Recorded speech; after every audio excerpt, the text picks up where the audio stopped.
Today we'll be talking about a hole in the heart. Specifically, we'll be talking about atrial septal defect. This is one type of congenital heart defect. We'll begin by reviewing the normal cardiac anatomy and the blood flow through the heart. Then we'll talk about what an atrial septal defect is, how it is repaired, and the concept of endothelialization after a defect repair. Finally, we'll review the 2007 American Heart Association guidelines and how they impact the safe delivery of dental care for a patient who has an atrial septal defect. The heart has four major chambers: the right atrium, right ventricle, left atrium, and left ventricle. If this is the right atrium, take a few minutes to think about the names of this chamber, and this chamber. Pause this video and resume once you have labeled the other three chambers of the heart. This is the right ventricle, this is the left atrium, and this is the left ventricle. Now spend a few minutes thinking about the major blood vessels that carry blood to and away from the heart. Use these abbreviations: VC for vena cava, PA for pulmonary artery, PV for pulmonary vein, and A for aorta. Pause this video and label the major vessels. Once you have labeled them, resume this video. This is the vena cava. This is the pulmonary artery. This is the pulmonary vein, and this is the aorta. Deoxygenated blood from the body comes through the vena cava and into the right atrium. Normally, that blood flows to the right ventricle. It then leaves the heart through the pulmonary artery. The pulmonary artery is the only artery in the body that carries deoxygenated blood. It carries that deoxygenated blood to the lungs. The blood then becomes oxygenated and returns to the heart through the pulmonary vein and into the left atrium. The pulmonary vein is the only vein in the body that carries oxygenated blood.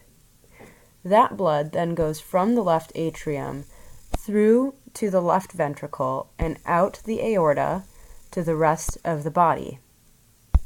The wall between the right atrium and the left atrium is called a septum. If there is a hole in that wall, that is called an atrial septal defect. Some defects are small. Other defects are large. Large defects need to be repaired.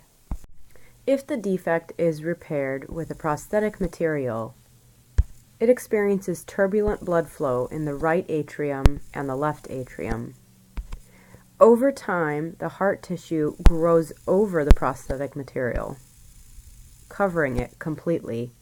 This process is called endothelialization. Let's now review the American Heart Association's 2007 guidelines, which are the most current to date. Antibiotic prophylaxis is still recommended for certain dental procedures in patients who have a prosthetic cardiac valve, previous infective endocarditis, certain types of congenital heart disease, and cardiac transplantation recipients who have developed cardiac valvulopathy. The asterisk points down here where we note that except for the conditions listed above, antibiotic prophylaxis is no longer recommended for any other form of congenital heart disease. So what are the forms of congenital heart disease that are recommended for antibiotic prophylaxis? Unrepaired cyanotic congenital heart disease, including palliative shunts and conduits. Completely repaired congenital heart defect with prosthetic material or device, whether placed by surgery or by catheter intervention, during the first 6 months after the procedure. There's a crosshatch. Let's see what that says. Prophylaxis is recommended because endothelialization of prosthetic material occurs within 6 months after the procedure. As we previously saw, prosthetic material is exposed to turbulent flow and could be at risk for lodging bacteria. However, after endothelialization has occurred antibiotics are no longer recommended. The third bullet point under congenital heart disease is repaired congenital heart disease with residual defects at the site or adjacent to the site of prosthetic patch or prosthetic device. These would inhibit endothelialization. If a patient reports that he or she has a congenital heart disease or congenital heart defect, it is important for the dentist to find out if it was repaired with a prosthetic material, when it was repaired, and if there were any residual defects. Patients oftentimes do not have this information available. In such cases, it is advised to consult the physician.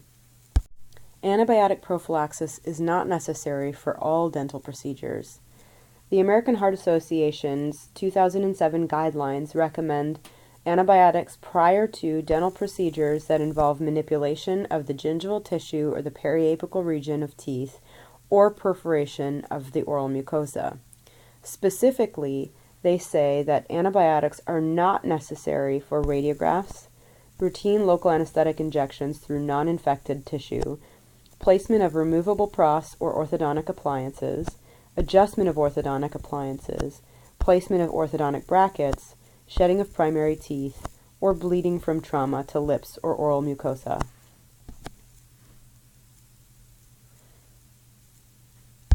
I hope that you have a better understanding now of the normal cardiac anatomy, regular blood flow through the heart, what an atrial septal defect is, the concept of endothelialization, and how the American Heart Association guidelines are applied to patients who have atrial septal defects that are repaired or unrepaired.